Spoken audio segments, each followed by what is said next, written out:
આગળ છે અહીંયા આપણે એને કુલ 10 ઘડી પાડી 1 પછી 2 3 4 અને 5 પહેલા 2 ભાગ પાડ્યા અને એમાં 5 ભાગ એટલે કુલ બંને તરફ આ રીતે 10 ભાગ પડે એક સમાન એવા ઊભા પણ લીટી અને આડી પણ એ જ રીતે 10 ભાગ પાડ્યા છે એટલે કે આમાં આપણે સમજી શકશો તમે કે કુલ આવા 100 નાના નાના એક એક એવા કુલ 100 ખાના છે ધારો કે આમાંથી આપણે હમણાં વાત કરી એમ કે આ અડધો અડધ કાગળ વાળી દઉં છું તો તમારી સામે હવે 50 જ ખાના છે તો એને આ આખા કાગળનો કેટલા ટકા એમ જો કરવું હોય તો 50%.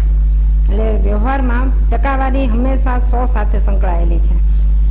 હવે ધારો કે આ જે કુલ 100 છે એમાંથી આપણે આ 2 લાઈન 10-10 છે એટલું જો કાઢી નાખીએ, દૂર કરી દઈએ તો દૂર થયેલો ભાગ 20% અને બાકી વધેલું 80%. એ જ રીતે તમે 25 પણ લઈ શકો. ધારો કે આટલું આ 20 અને પછી આમાંથી આ 5 લાઈન આપણે કાઢી નાખીએ તો બાકી છે 75% અને દૂર થયેલો જે છે એ 25%. તો આ રીતે ટકાવારી છે એ 100 સાથે સંકળાયેલી છે. જે એક આવા સાવ શરૂઆતના તબક્કે શીખવું હોય તો આ રીતે ખાનાઓ કાગળથી શીખી શકાય. પણ વ્યવહારમાં આપણે અલગ અલગ રકમ હોય એના અમુક ટકા એની ગણતરી કરવાની હોય છે તો એ શીખીએ. ધારો કે કોઈ 2 વેપારી છે અને એ વેપારી એક બિઝનેસ સાથે મળીને કરે. હવે એક વેપારીએ પોતાના 2550 રૂપિયા રોકાણ કર્યા, બીજો વેપારી છે એ 3500 રૂપિયાનું રોકાણ કરે છે. તો આ બંનેની પેલા કુલ રકમ જે થાય એ આપણે સરવાળા દ્વારા મેળવી શકીએ કે કુલ એ બંને સાથે મળીને 6050 રૂપિયા કહેવાય. હવે એમ શોધવું હોય કે જે પહેલો વેપારી છે એનું આમાં કેટલા ટકા રોકાણ કહેવાય તો આ જે 6050 રૂપિયા છે એ કુલ 100% એવું ગણવામાં આવે અને એના ઉપરથી પછી પહેલો વેપારી છે એની જે રકમ છે એ કેટલા ટકા. અહીંયા આપણે 83 છે. 83 પણ ગણિતમાં ખૂબ મહત્વનો મુદ્દો છે. એમાં કુલ 3 પદ હોય અને ચોથું પદ છે એ શોધવાનું હોય. તો અહીંયા જે આપણે ટકા શોધવા છે, પહેલો વેપારી છે એની ટકાવારી, તો સામસામે ક્રોસમાં 2 પદ હોય એ બંનેનો ગુણાકાર એટલે કે અહીંયા 2550 ગુણ્યા 100 એના છેદમાં જે મૂળ રકમ એટલે કે પહેલું પદ આ જે 83 હતી એનું પહેલું પદ એ નીચે છેદમાં આવે ઓકે 6050. તો આપણે અહીંયા એ જાણીએ છીએ કે આ 2550 એ 255 ગુણ્યા 10 કહેવાય અને આ 605 ગુણ્યા 10 કહેવાય. 10 ભાગ્યા 10, 10 એકા 10. હવે આપણી પાસે આટલું બચ્યું છે. આમાં આપણે આ 605 છે એનો આપણે લસા મેળવીએ અથવા એના અવિભાજ્ય અવયવો મેળવીએ. તો પાછળ 5 હોય એ હંમેશા 5 વડે વિભાજ્ય હોય. તો અહીંયા પહેલા 121 મળશે. તો આપણને ખ્યાલ છે 121 11 ગુણ્યા 11 છે. એટલે કે હું આની જગ્યાએ આ રીતે લઈ શકું કે નીચે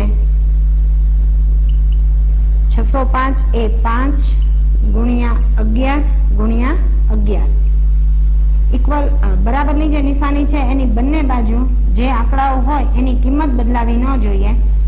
મૂલ્ય એટલું ને એટલું રહેવું જોઈએ, ફક્ત એનું સ્વરૂપ બદલ્યું કહેવાય. આપણે આ 255 માટે પણ આપણે આ રીતે પેલા અવિભાજ્ય અવયવો શોધીએ. એના પાછળ 5 હોવાથી 5 વડે વિભાજ્ય હોય જ. 25 25 અને 5 એકા 5 અને 13 સત્તા 51 એટલે કે 5 ગુણ્યા 13 સત્તા 51 100. અત્યારે 100 એમને જ રાખીએ કારણ કે આપણી પાસે નીચે જે સંખ્યા છે એમાં 11 નો કોઈ પણ ઉપર ગુણક નથી. જો ઉપરની કોઈ સંખ્યા 11 નો ગુણક હોત તો આપણે ત્યાં એના છેદ ઉડાડવા સરળ પડત. બાકીનું હવે આપણે 13 સત્તા 51 ની પાછળ 2 શૂન્ય એને આપણે 121 વડે ભાગાકાર અને આ જે જવાબ મળે એ આ પહેલા વેપારીએ ધંધામાં રોકેલી એટલી ટકાવારી ગણાય એની, અને બીજા વેપારીની ટકાવારી 100 માંથી આ વેપારીના ટકાવારી બાદ કરતા આંકડો મળી જાય. તો આપણે અહીંયા આ 3 અંકની સંખ્યા છે, આ 3 અંકની સંખ્યા સાથે તો 5 એકા 5, પણ અહીંયા વચ્ચે છે 5 દુ 10, 121 પંચા જોઈએ, 5 એકા 5, 5 દુ 10 એ 0, 5 એકા 5 ને 6, એટલે આ મોટું છે, મતલબ આપણે 4 વડે 4 એકા 4, 4 દુ 8 અને 4 બાદબાકી કરતા 4 ને 6 10 ને 0 વધી 1, 8 ને 1 9, 9 ને 2 11 વધી 1, ઉપરથી 0,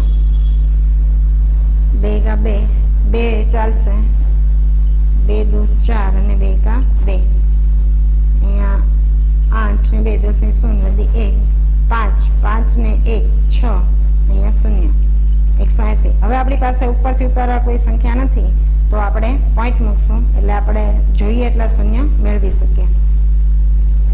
121 એકા 121, બાદબાકી કરતા 9 ને 1 10 ને 0 વધી 1, 3 ને 5 8,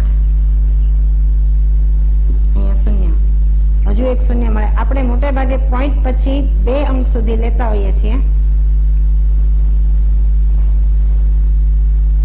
5 માં આગળ 600 થાય છે એટલે 4, તો આપણને આ જે વેપારી છે એની ટકાવારીનો આંકડો મળ્યો 42.14%. તો અહીંયા આપણે લખી શકીએ 42.14%. હવે આ વેપારી માટે આપણે 2 જ હોવાથી ગણતરી આ રીતે આખી કરવાની જરૂર નથી. આપણને ખ્યાલ છે કે કુલ ટકાવારી 100 હોય, તો આ વેપારી માટે 100 ઓછા 42.14% કરીએ એટલે આ વેપારીની રકમની ટકાવારી મળે. 4 ને 6 10 ને 0, 2 ને 8 10 ને 0, 3 ને 7 10 વધી 1 5, 5 ને 5 10, એટલે કે આ બીજો વેપારી છે કે જેણે 3500 રૂપિયા રોક્યા, એણે ધંધામાં પોતાની સંપત્તિમાંથી 57% રોકાણ કર્યું કહેવાય, અને જેણે 2550 રૂપિયા રોક્યા એણે 42% રોકાણ કર્યું કહેવાય. હવે ધારો કે પહેલાથી કોઈ રકમ માટે એવું આપી દીધું છે કે કઈ રકમ ના 40% બરાબર 500 રૂપિયા થાય.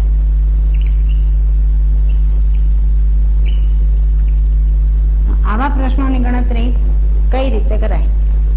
તો કઈ રકમ, એને આપણે ધારો કે x કે a એવો કોઈ પણ સંકેત તમે ધારી શકો. તો આપણને હવે ખ્યાલ છે કે x રકમ એને ગુણ્યા 40% એટલે 100 એ 40 રૂપિયા, એટલે 100 રૂપિયા નીચે, એટલે કે 100 માંથી 40 રૂપિયા, એટલે કઈ રકમના. આની સામે આ 500 એ જવાબ આવે. હવે આપણે x શોધવું છે એટલે x વાળું પદ આ તરફ એકલું રહે એ રીતે બાકીના પદને સામેની તરફ, બરાબરની નિશાની સામેની તરફ ફેરવવાના.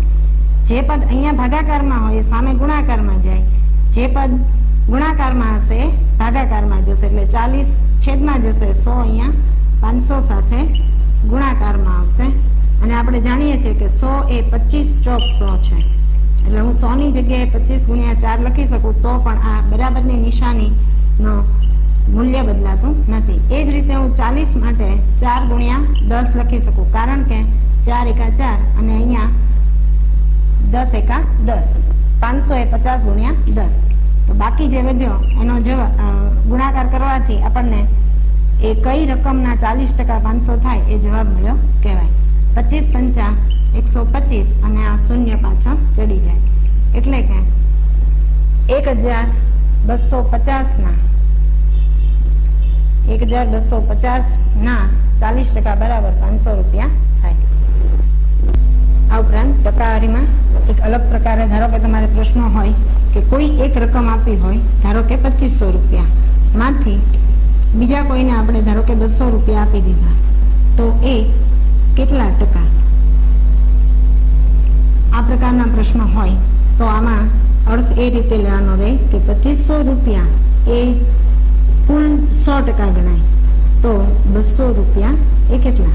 પછી નિયમ મુજબ 83માં સામસામેના બે ક્રોસ પદો ગુણાકારમાં ઉપર અંશમાં આવે અને પ્રથમ પદ નીચે છેદમાં. તો આપણે જાણીએ છીએ કે 2500 એ 25 ગુણ્યા 100 છે, એટલે આ 100 એકા 100 થઈ ગયું.